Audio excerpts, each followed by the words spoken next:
स्वागत है आप लोगों का मेरी दैनिक डायरी में। आज है 17 अक्टूबर 2024। आज मैं एक फ़ंक्शन में गया था। मुझे पता था कि फ़ंक्शन में जाने की वजह से वो मुझे पूरे दिन देखने को नहीं मिलेगी, क्योंकि मैं सुबह गया था और लौटते हुए मुझे रात हो चुकी थी। इसलिए सुबह जाने से पहले मैं उसे देखने बाहर गया, लेकिन वो मुझे देखने को नहीं मिली। मुझे अंदर से ठीक नहीं लग रहा था, क्योंकि अगर वो देखने को मिल जाती तो मुझे अच्छा लगता, क्योंकि मुझे पता था आज वो मुझे देखने को नहीं मिलने वाली है। लेकिन मैं क्या करता, वापस आ गया और तैयार हुआ। मेरे साथ मेरा भाई और मेरी माताजी भी गई थी। हम सभी लोग अपनी कार में बैठकर घर से निकले ही थे, और जैसे ही उसके घर के सामने पहुँचे वो मुझे अपने घर के बाहर दिखाई दी। उसे देखते ही मुझे ऐसा लगा मानो मुझे कितनी कीमती चीज़ मिल गई हो। जब हमारी कार घूमकर दूसरी ओर आई तो वो थोड़ी और आगे आ गई और हमारी तरफ देख रही थी। मुझे उसे देखकर ऐसा लगा जैसे उसके मन में प्रश्न हो कि मैं कहाँ जा रहा हूँ। एक बार को मैंने सोचा कि मैं नहीं जाऊँगा, क्योंकि जाने की वजह से उसे देखने से वंचित रह जाऊँगा। लेकिन फिर मुझे जाना पड़ा। जाते जाते मैं सोच रहा था कि आज फिर से वो मुझे पूरे दिन देखने को नहीं मिलेगी, लेकिन क्या हो सकता था। हम लोग समय से पहले ही वहाँ पहुँच गए थे।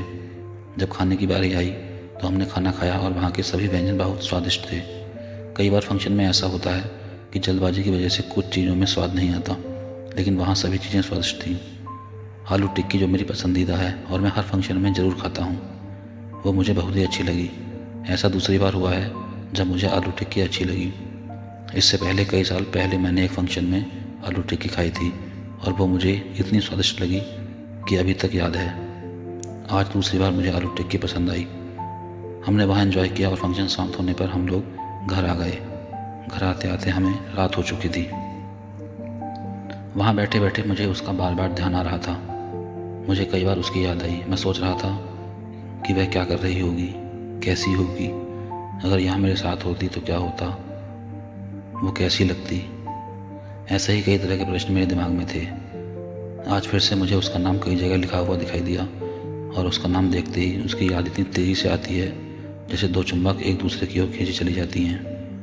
मैं सोच रहा था कि अगर यहाँ से जल्दी जा पाए तो मैं शाम को उसे देख सकता हूँ, लेकिन ऐसा संभव नहीं हो सका। कार्यक्रम में भी थोड़ी देरी हो गई, जिसकी वजह से हमें वहाँ थोड़ा ज़्यादा रुकना पड़ा और हमें लौटते हुए रात हो गई। अब मुझे उसे देखने के लिए कल सुबह तक का इंतज़ार करना पड़ेगा।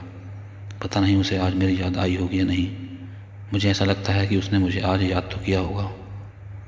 फंक्शन से लौटकर जब हम आए तो काफ़ी रात हो चुकी थी, इसलिए आज मैं बाहर नहीं गया।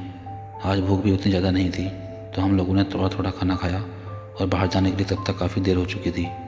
मैं घर में ही थोड़ा सा टहल लिया और उसके बाद अपने कुछ काम करने बैठ गया, क्योंकि दिन भर कुछ भी काम नहीं हुआ था।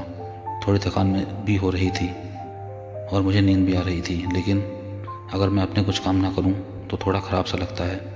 इसलिए मैंने थकान और नींद को एक ओर रखकर अपना जो सबसे ज़रूरी काम था वो मैंने निपटा लिया और उसके बाद डायरी लिखने बैठ गया। डायरी लिखते लिखते अभी रात के 11 बजने वाले हैं और मुझे सुबह भी जल्दी उठना है, तो अब मैं चलता हूँ सोने। आपसे मिलूँगा कल फिर से एक और नई पोस्ट में। शुभ रात्रि।